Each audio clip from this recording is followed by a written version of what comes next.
On Triple J in the studio, George R. Martin, the creator of Game of Thrones, A Song of Ice and Fire. Sir, thank you so much for taking time out to come to Australia.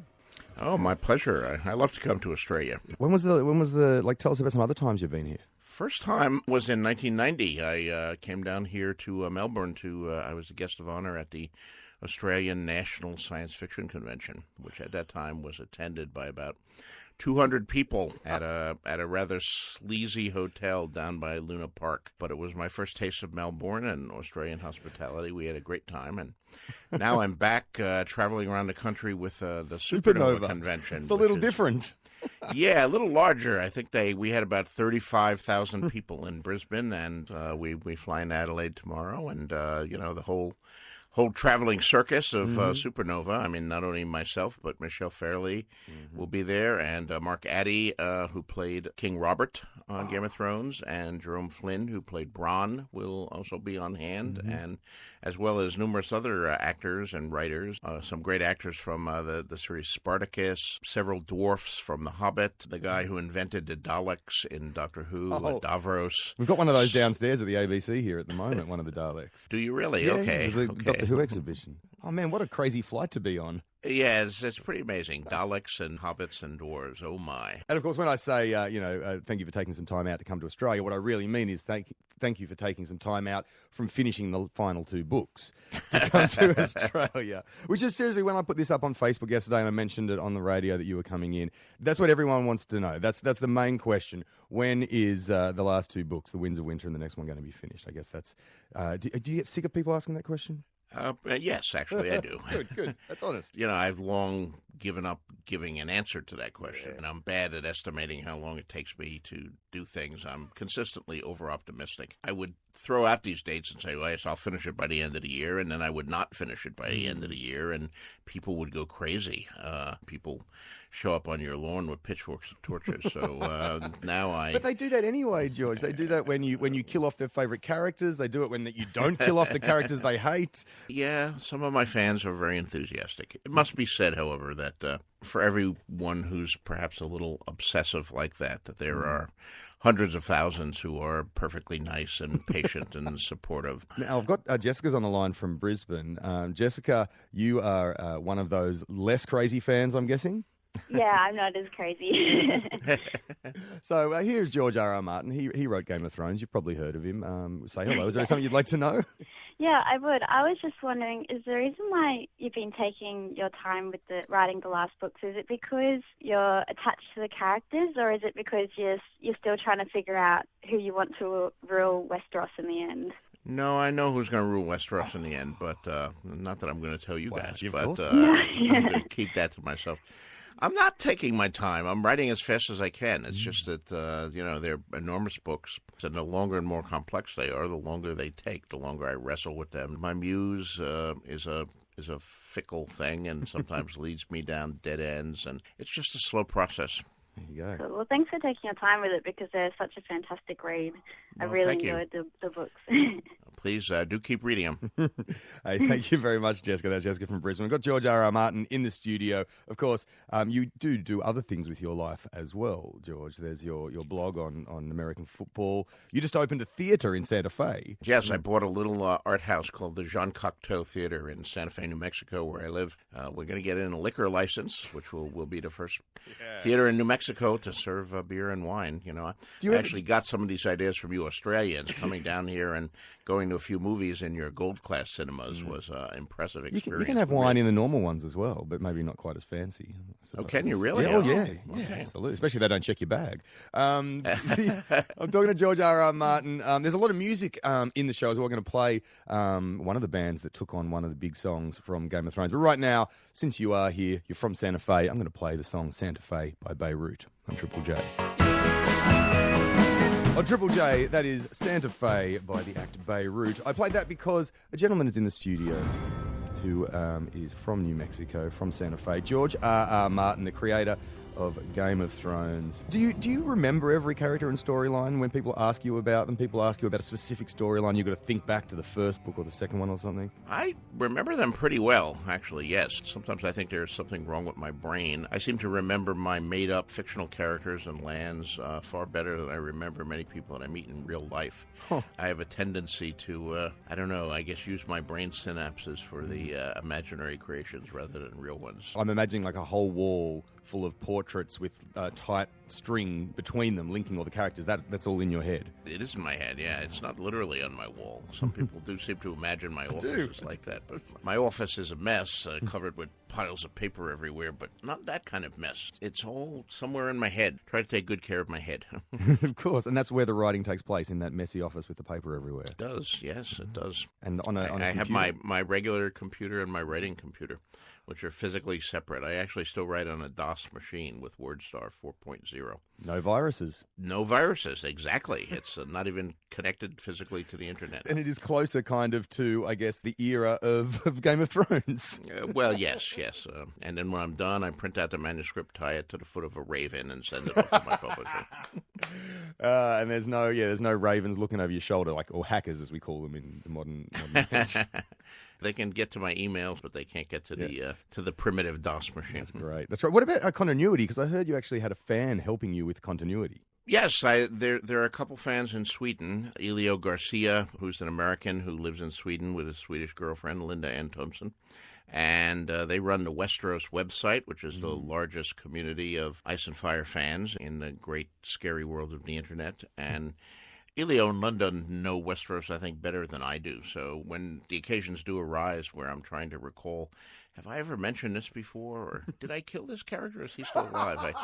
I can always just send a quick email to Elio, and he answers within like 5 seconds with whatever information I need. I can imagine walking down the streets of Stockholm and gets a little buzz on his phone and he's like, dead. He's dead. He's alive. Oh, that is really good because, there is so much to draw together, of course. And also heard that there were fans or just friends of yours that they helped you get the characters right, like in the case of Bram's paralysis? Yes. Sometimes you are writing about characters who are having experiences that you've never actually had. There's no substitute for actually having someone that you can go to and say, you've been through this. Is there anything else I need to know? The devil is in the details. Exactly right. Like, if I was to take ancient dragon eggs into a fire, what would happen? The science behind them. Would they come back to life? I guess, yeah. That's right. So for that, I had to find someone who had some dragon eggs and hatch them. No, it's just a matter of expertise. And if I was doing a show about a radio host, I might ring you up, and you would undoubtedly know things that I don't know about it. That's not apparent to someone who actually hasn't done it. Like perhaps you're doing a show in your underwear. I don't know. No one knows.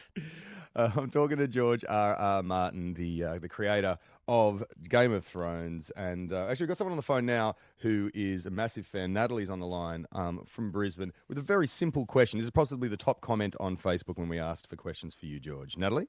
Hi there. I'm just wondering if you're going to stop killing off all the characters that we love the most. Well, that depends on which characters you love. Everybody has to be loved by somebody, so all of the characters are loved by somebody, but so I'm killing off characters that somebody loves. Does anyone love Joffrey, really? No. George? Absolutely his not. mother loves Joffrey. Come on, everybody gets loved by their mom, don't they? No, I actually really love Varys because I really love that whole Machiavellian vibe that he's got going on there. It's protecting the realm, but really sort of just manipulating everyone. Who's your favourite, Natalie? Well, I don't want to use the incorrect tense, but it's probably Jon Snow. You know nothing, Jon Snow. Okay. However, I have just finished reading A Dance with Dragons, and along with everyone else who's read it, I'm suffering from post-traumatic stress. I'm going to say retrospective spoiler alert for like 5 seconds ago. Well, I don't think I gave it away, but yeah, I just need some sort of light at the end of the tunnel. Can you tell me, do Jaime Lannister and our favourite heroine, Brienne of Tarth, get together? I tell you nothing. I conceal all these cards up my sleeve. I knew it. I was worth a shot. Have to keep reading to find out. I'm more than happy to keep reading. I will say that, some characters will make it through to the end of the book. So Excellent. that's about the most reassurance I can give you. What happens beyond the end of the book, of course, all men must die. I mean, that's right in the books, Valar Morghulis. So. Well, as someone said, the best way to finish these up, winter is coming, just have an ice age. Then everyone, bam, gone. Well, that may be in the offing too. We'll see. Oh, good on you. I hope not. Have a lovely one, Natalie. Hey, we're talking to George R.R. Martin. We haven't even mentioned Red Wedding yet. Oh, my gosh. Oh, yes, the 8-bit Game of Thrones intro for George R.R. Martin. Your DOS computer could probably handle this, the one you type the books on.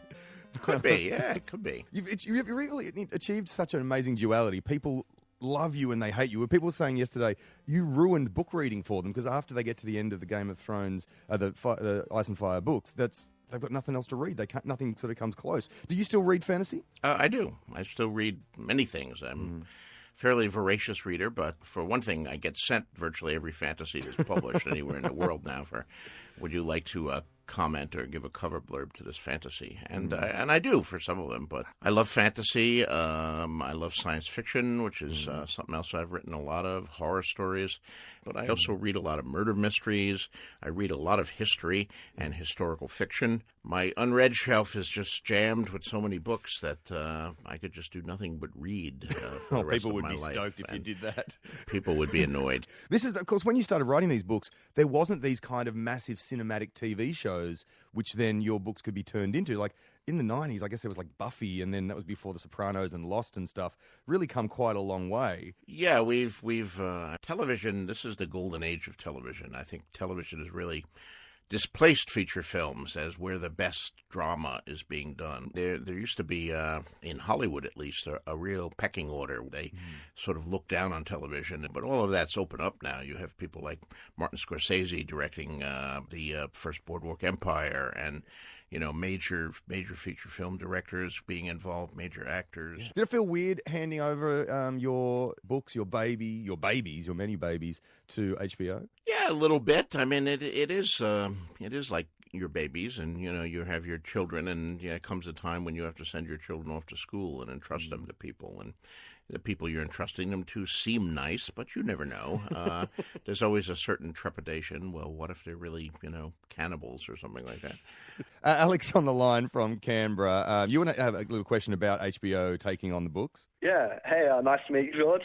Hi there. Huge fan. I was just wondering if you have a say to HBO's changes to the storyline. Well, I have a voice. I mean, I write one episode a season. I work with David and Dan in, designing these things. But if they want to make a change that I don't agree with, I can try to persuade them not to do it, but I can't, veto it. And of course, HBO writes the paychecks, which means they call the ultimate shots. But I knew that some changes are inevitable. You have to condense. You have to combine characters. You can't do a literal page by page, scene by scene, line by line of dialogue of a novel or a TV show. Yeah, well, that makes perfect sense. I was just really gutted to find out then Strong Belwas was cut from the cast. I'm sorry about that. Why did you particularly like Belwas? He had a swagger about him. Probably my favorite character in the novel. Oh, really? Oh, well, okay. Yeah. I'm always fascinated to hear things like that because, of course, I have 314 characters, and Strong Belwas is not the smartest guy around there. But you've got Hodor. Hodor! We have Hodor, yes, who has massive lines of dialogue, but is definitely not a eunuch. Hodor's ample equipment has been commented on by several of the other characters in the piece. Small of words, big in other words. I like Belwas myself. I would have liked they kept him, but he was one of the characters who wound up on a cutting room floor. As did, sadly, I myself. I did a cameo in the original scenes of Danny's wedding, but I was cut along with many other guests, and I was really a dashing figure too. I played a Pentoshi merchant. I had a gigantic hat and a set of big brass balls around my neck. Oh no! And you could have been. Look at how Stan Lee puts himself in every movie made of his characters. You could have been that guy. You could have put yourself in all of. Oh no, that's a shame. I am in 2 episodes of Beauty and the Beast. For the aficionados of that can go back and find me. Are you wearing a hat? That's a good question. I might have been wearing a hat in one of those scenes, but not in the other. Hey, Alec, thank you very much, dude. I'm going to play, of course, The National. They took on a song from Game of Thrones, The Reigns of Castamere. Quite an important song, quite a pivotal episode on Triple J. I'm going to play this, and then we'll wrap up with Mr. George Martin on Triple J. And who are you? The proud Lord said that I must bow so low. We're not a soul to hear. On Triple J, that was The Reigns of Castamere. By The National, written by the dude that does the music for Games of Thrones, Ramin Djawadi, but made into a song by The National. Are there many, do you get like sort of many musicians, as avowed fans of your work, George? Yes, I do, actually. Even before the show came on, there were a number of bands who had named themselves after one aspect or another. I know there's a band called Winterfell out there.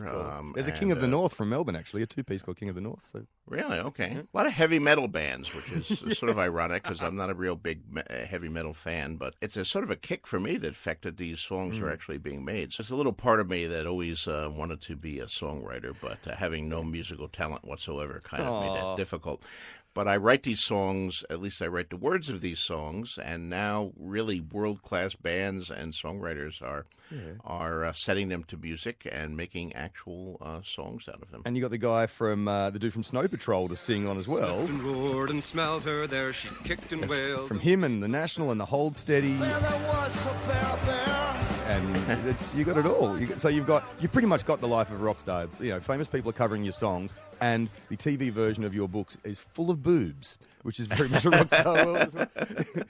Because I guess you don't write the boobs as I guess writ large as they are on the TV show. Well, I do mention them from time to time, and there's a lot of sex in the books. Mm-hmm. Just for anyone who's thinking of buying them for a 9-year-old child, don't do that. Wait till they're a little older. But as with songs, hearing is good, and with boobs, seeing is a little different than describing. So that's the perfect way. It's the perfect way to finish our chat, George R.R. Martin. Thank you so very much. Hey, have fun. I did notice you've got a break in your schedules. You've got nothing until Charlotte, North Carolina, on the 30th of May at Con Carolinas. So maybe there's a bit of writing time over Christmas. That's certainly my intention. I'm going to get back from Australia and New Zealand, and they're going to chain me to my computer and whip me until I produce something or other. And you can't even get on Facebook. The computer's too old. That's right. I don't do Facebook. I don't do Twitter. I just tie messages to the legs of ravens and send them out into the world. Yeah. What if you just didn't finish the whole book, this whole series? Just went, no, I'm not going to do that. Yeah, I don't think I'd live long after such an announcement. But I want to finish the series. I mean, it's my belief that a great work of art requires a beginning and a middle and an end. Yeah, we've had the red wedding. We don't want to have the unread wedding from the books that right. Unread. Well, we have another wedding coming up this season that'll be eventful too. So. Well, as someone said on Facebook, of course you don't do Twitter, because if George R.R. Martin did Twitter, all 140 characters would be murdered. So, George, thank you so much for chatting to Triple J today. Have a lovely time in Adelaide, and we'll see you next time you're here. Sounds good. Take care now. It's the Doctor on Triple J.